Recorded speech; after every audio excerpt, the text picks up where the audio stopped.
आदि सागर जी महाराज की जय, बोला महावीर कीर्ति महाराज की जय, बोला सदमती सागर जी महाराज की।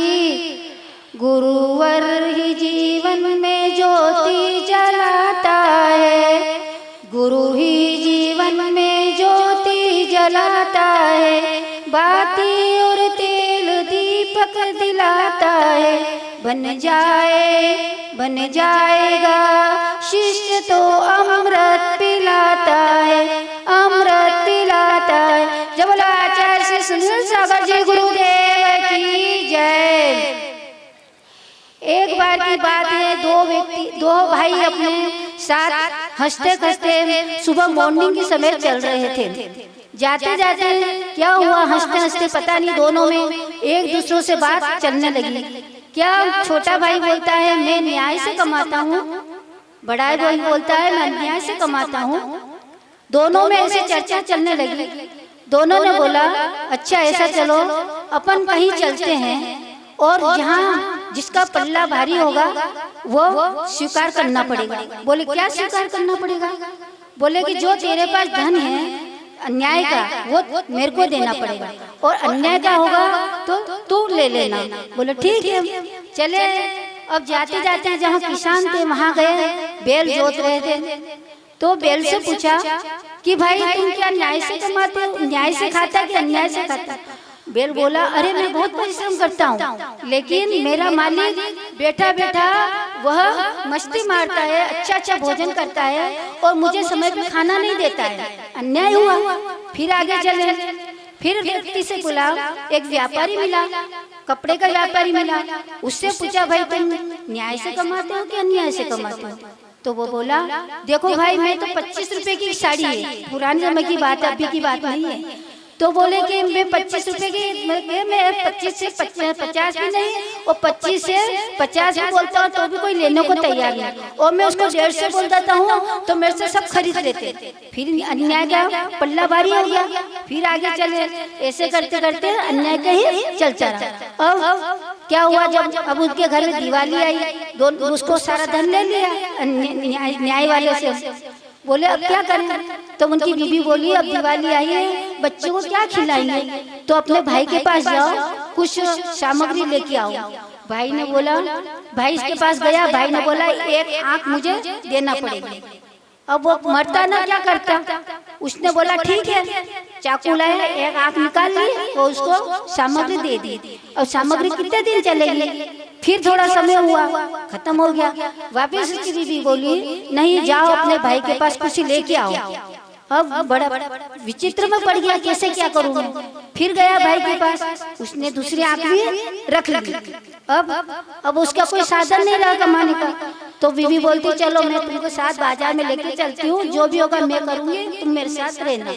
ऐसे करते समय हो गए। एक दिन क्या हुआ कि बीवी सोई रह गई और उसका पति जिसकी आंखें नहीं थी बाहर निकल गया।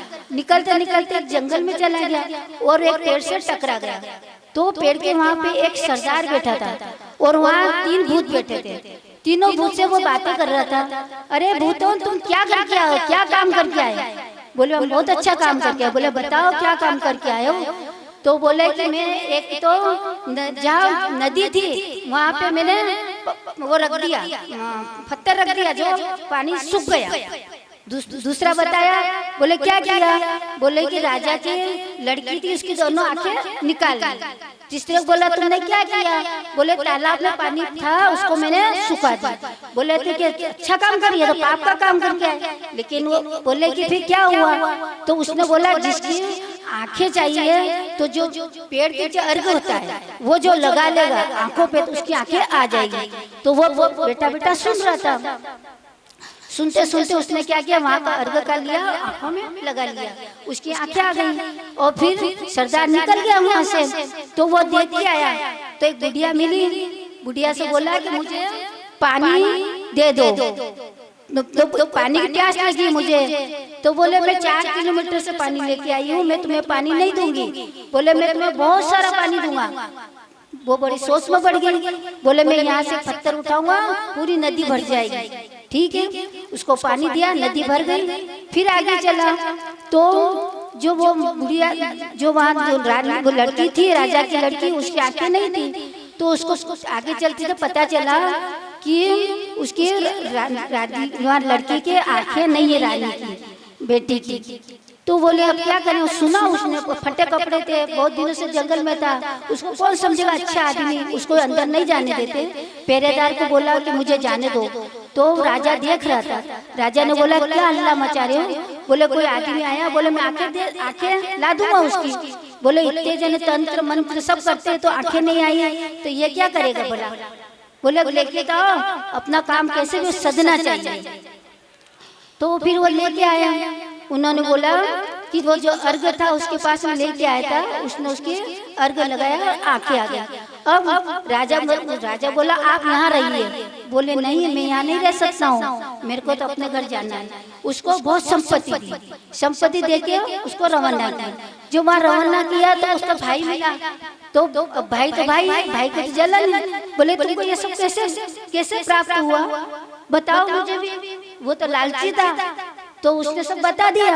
बताने के बाद वो भी क्या करता है, वैसे जाता है और उसकी तो आंखें की सब होती है, लेकिन पेड़ के नीचे चला जाता है। तो राजा वहाँ पे जब सरदार सुन रहा था, बोले अपनी बात किसने सुनी?